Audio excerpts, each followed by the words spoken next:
Bonjour, bonjour, bienvenue à notre quatrième confit de lecture pour découvrir la suite de Sweet Sixteen. Toujours confortablement installé? Alors, c'est parti. Molly se réveilla en sursaut.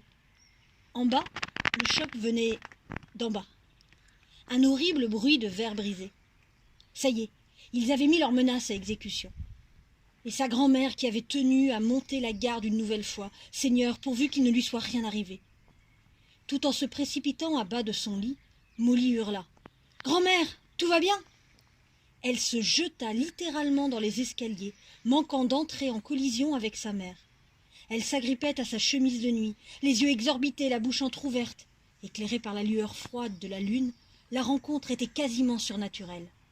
C'était toujours étrange de constater à quel point la nuit pouvait tout amplifier. Le souffle court, les deux femmes déboulèrent en trombe dans le salon. Face à la baie vitrée, Chéri leur tournait le dos. L'espace d'un instant, Molly l'imagina tomber en arrière, la poitrine écarlate. Elle se coucherait sur elle et hurlerait dans l'odeur tiède et métallique de son sang. Puis elle la vit, à travers le trou de la fenêtre, à l'extérieur, sur la pelouse, léchée d'immenses flammes, une grande croix du Ku Klux Klan. Dans son pull qui lui marquait bien la taille, Grace se sentait particulièrement jolie. Elle avait mis une touche de rose sur ses joues, un peu de brillant sur ses lèvres, juste ce qu'il fallait. On n'était pas dans un concours de clowns.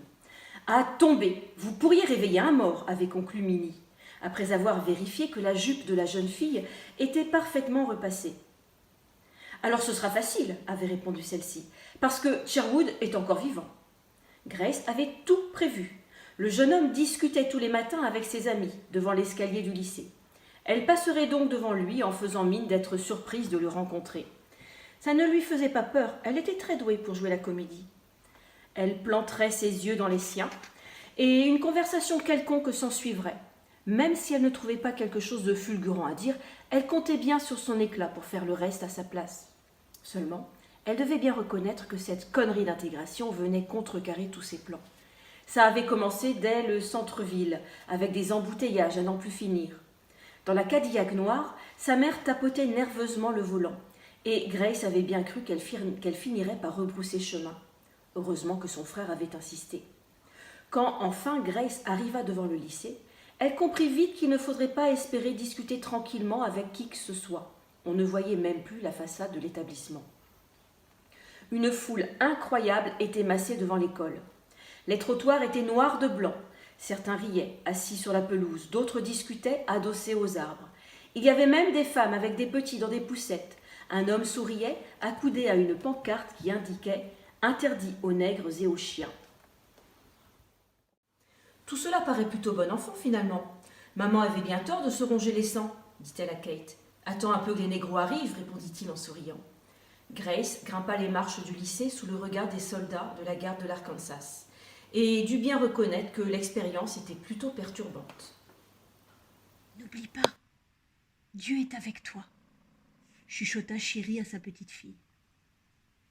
Sous le porche de la maison, Molly embrassa sa grand-mère. L'inquiétude se lisait dans le regard cerné de la vieille femme, mais elle essaya de ne pas y penser. La nuit avait fini par s'en aller. Le grand jour était arrivé. Elle descendit les marches pour rejoindre la voiture. Même si elle s'était promis de ne pas regarder, ses yeux furent automatiquement attirés par le coin de pelouse où la croix avait été plantée. La nuit précédente avait été pire que tout ce qu'elle avait pu imaginer. Le parpaing, les flammes, les visages horrifiés des voisins, les sirènes hurlantes et les... Putain. Mais on vous l'avait pourtant dit. Vous voulez tous nous faire tuer ? On se serait cru dans un film. À 2 heures du matin, les pompiers avaient finalement éteint le feu et démonté la croix, pendant que Molly essayait de boire une infusion de cannelle et de bleuet, prostrée dans la cuisine, en compagnie de Maxine Tate et d'autres membres de la NAACP. Tous tentaient de relativiser. Ce n'était que de l'intimidation. Personne ne leur ferait rien. Leur célébrité médiatique leur garantissait une sécurité certaine. Même sa grand-mère semblait partager leur opinion. Dieu était à leur côté. Il ne les laisserait pas tomber. Molly ne savait pas ce qu'elle aurait fait s'il n'avait pas été là, confiant et déterminé, à décider pour elle, à lui donner l'impression qu'elle pouvait tout changer. Quand l'aube avait pointé, elle avait pu s'endormir légèrement apaisée. Molly détourna son regard de la trace noire. Combien de temps la pelouse mettrait-elle pour repousser? Peut-être pourrait-on mettre de l'engrais. Elle ouvrit la portière de la Pontiac de sa mère. Erin l'attendait au volant, un faible sourire au coin des lèvres. Elle avait soigneusement lissé ses cheveux en arrière, ce qui rendait ses pommettes encore plus saillantes. « On y va? Tu es toujours décidée ?» Molly hocha la tête. Maxine Tate en avait parlé toute la nuit. Rosa Parks, Montgomery, les marches de la liberté. Le mouvement était lancé, rien ne pourrait l'arrêter. Aussi angoissantes qu'elles soient, les menaces et les manœuvres d'intimidation étaient normales. Elle montrait que la voie du changement était tracée. Ce n'était pas le moment d'abandonner. Prudente, Erin ajouta: « Tu sais, si tu changes d'avis, je ne t'en voudrais pas. » Molly inspira un grand coup et répondit: « Je suis prête. »« On y va. Vas-y, démarre. » Alors que le moteur ronflait, la jeune fille pressa sur le bouton de la radio. Plusieurs centaines de citoyens sont déjà rassemblés devant le lycée central. Aux cris de protestation se mêlent les injures et les drapeaux de diverses associations venues défendre leurs droits. La Ligue des mères blanches est particulièrement bien représentée avec... Erin coupa la retransmission. On n'a pas besoin d'entendre ça. « Maman, regarde !» murmura Molly, la tête tournée vers l'extérieur. Depuis le trottoir, les habitants du quartier regardaient passer la Pontiac des Costello, le visage grave. Les femmes tenaient leurs petits serrés contre leurs jupes. Les hommes restaient sans bouger, les mains enfoncées au fond des poches. Une vraie caricature. En apercevant des visages plus familiers, Molly tenta quelques saluts de la main que personne ne lui retourna. Pourquoi l'observait-on comme ça? Tout le monde ne la voyait donc que comme une coupable, une folle dangereuse? Personne dans cette ville n'avait envie de bouger les choses. Personne n'avait entendu parler du pasteur Martin Luther King. En y réfléchissant bien, il est vrai que ceux qui lui donnaient encore raison n'étaient pas si nombreux. La plupart avaient peur des représailles. Même Susanna ne donnait plus signe de vie. L'employeur de sa mère l'avait mise en garde. S'il continuait à témoigner un quelconque soutien au Costello, son emploi ne serait plus garanti. Avec 6 bouches à nourrir, les parents de Susanna avaient vite tranché. À l'approche du lycée, la voiture fut quasiment stoppée. Comme il l'avait annoncé à la radio, un important embouteillage paralysait l'avenue. Un retentissant concert de klaxons l'accompagnait. « C'est fou !» cria Molly en avisant certaines plaques d'immatriculation. « Il y a même des gens qui viennent du Texas !» Erin hocha la tête. Jamais elle n'avait vu pareille affluence dans les rues de Little Rock. Elle espéra que certains avaient fait le déplacement pour les soutenir. Statistiquement, l'hypothèse était probable, non? Elle s'arrêta derrière une file de voitures stationnées sur un terre-plein. « Garons-nous ici. Le lieu de rendez-vous n'est pas si loin. Nous pouvons marcher. J'ai l'impression que de toute façon nous n'irons guère plus loin. » Molly et sa mère descendirent de voiture. En posant son pied sur le bitume, Molly sentit ses intestins se tordre. Comment la journée allait-elle se passer? Qui allait les accueillir au lycée? Dans quelle classe serait-elle affectée? Serait-elle avec Sincerity et Madeleine? Le principal Thompson ne s'était pas particulièrement étendu sur les détails pratiques, ceux dont on a besoin pour se rassurer et que l'on n'ose jamais demander, de peur de paraître ridicule ou trop terre-à-terre. « Molly, tu viens ?» La jeune fille rejoignit sa mère et toutes deux se firent happer par le flot de personnes qui remontaient l'avenue en direction du lycée. Du regard, Molly chercha nerveusement quelques visages noirs qu'elle ne trouva pas. Alors qu'elle marchait vers le lieu de rendez-vous, impatiente de se retrouver avec les autres, Molly remarqua que le brouhaha commençait à prendre forme. On martelait des slogans, mais elle n'arrivait pas encore à les comprendre. Elle mit sa main en visière pour se protéger du soleil. Où qu'elle regarde, c'était du monde à n'en plus finir. Des jeunes, des vieux, des femmes, des hommes qui criaient, qui couraient, qui hurlaient, d'autres qui brandissaient leurs poings ou des drapeaux, des policiers qui observaient. La jeune fille sentit à nouveau ses intestins se vriller. Honnêtement, tout cela était loin d'être encourageant. Quelques mètres plus loin, le passage était définitivement bloqué. Impossible pour Molly et sa mère de rejoindre le lieu de rendez-vous, à moins d'avoir le courage de jouer des coudes dans une marée de blanc. Erin murmura. « Ce n'est pas prudent de rester ici. » Elle lui désigna une ruelle perpendiculaire quelques mètres plus bas. « Viens, on va couper par là. On gagnera quelques centaines de mètres et on évitera de passer devant le lycée. Je pense qu'on sera alors tout près du petit parc où Maxine Tate nous attend. » Molly regarda autour d'elle et eut à nouveau le sentiment qu'elle n'aurait pas dû descendre de la voiture. Elle entendait maintenant très bien les cris lancés par la foule. Elle devait se rendre à l'évidence. Personne n'était là pour les soutenir. Et si Tate s'était trompée? Si à Little Rock, le mouvement échouait? On était dans un état sudiste.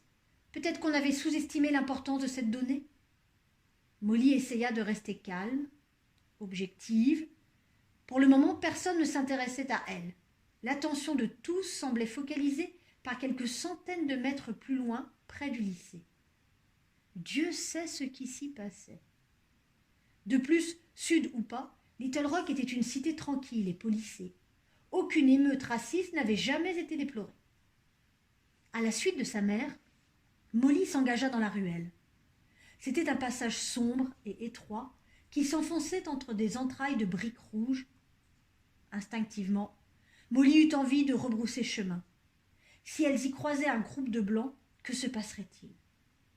Elle s'arrêta, hésitante, mais sa mère était déjà devant. Molly se mordit la lèvre, trop tard pour faire marche arrière. Molly reprit sa course. Imitant sa grand-mère, elle essaya de prier pour se donner du courage et se sentir moins seule. Seigneur Tout-Puissant, donne-moi la force de continuer.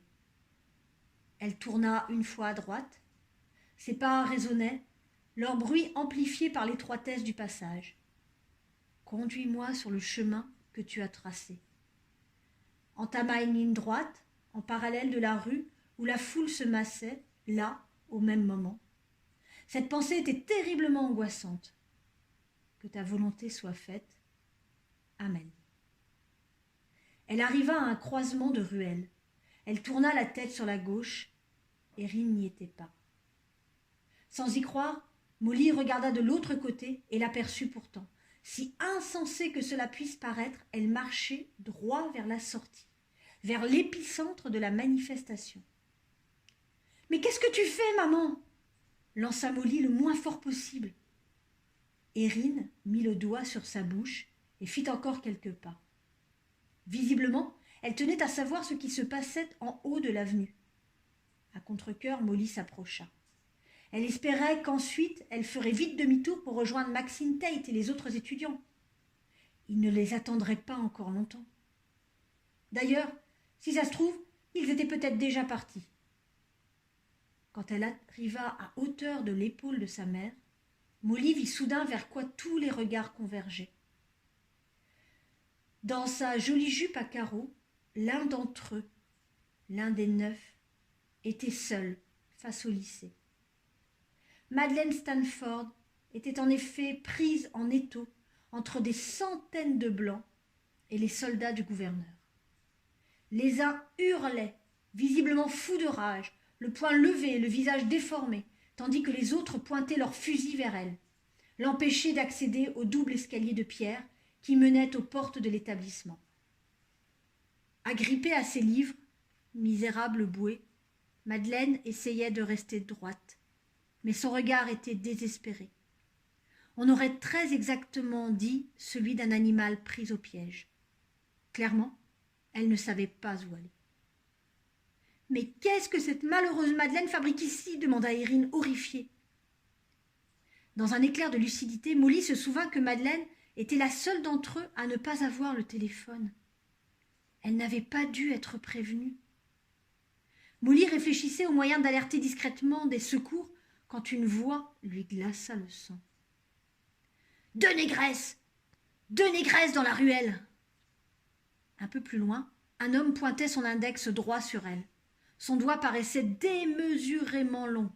« Cours, Molly, cours !» cria sa mère en se débarrassant de ses chaussures. « À la voiture !» Toutes deux repartirent en sens inverse. Regagner le véhicule était l'option la plus raisonnable, en l'absence de garantie de retrouver les autres dans le petit parc. Le cœur battant, Molly ne put faire autrement que d'oublier complètement Madeleine. Elle ne pensait qu'à une chose, s'enfuir le plus vite possible. Derrière elle, une grappe de blancs s'était lancée à leur poursuite. En se retournant, Molly eut le temps de remarquer que l'un d'entre eux avait une corde à la main. Elle crut sentir les fibres rêches lui brûler la peau du cou. Molly continuait à courir derrière sa mère, qui criait pour l'encourager. « Ne t'arrête pas! Regarde-moi! Ne t'arrête pas !» La voix d'Erin ricochait sur les parois, emplissait le crâne de la jeune fille. Molly tenta d'accélérer la cadence. Elle courait aussi vite que possible, mais se rendait bien compte qu'elle n'était pas taillée pour ce genre d'effort. Surtout face à plusieurs hommes en pleine force de l'âge. Elle n'atteindrait jamais cette maudite voiture et finirait le crâne défoncé à coups de pied, comme ce type de Jacksonville dont on avait tant parlé avant l'été. Les cris se rapprochaient. Molly n'osait plus se retourner, de peur de perdre du temps ou, pire, de trébucher. Ne pas tomber, surtout ne pas tomber. Dans un dernier sursaut de vigueur, Molly trouva les ressources pour terminer sa course. Elle déboula de la ruelle, jouant des coudes à travers la foule heureusement plus clairsemée que devant le lycée. Quelques mètres plus loin, Molly se jeta par la portière ouverte de la Pontiac. Le véhicule démarra en trombe, laissant derrière lui une odeur de peur et de caoutchouc brûlé.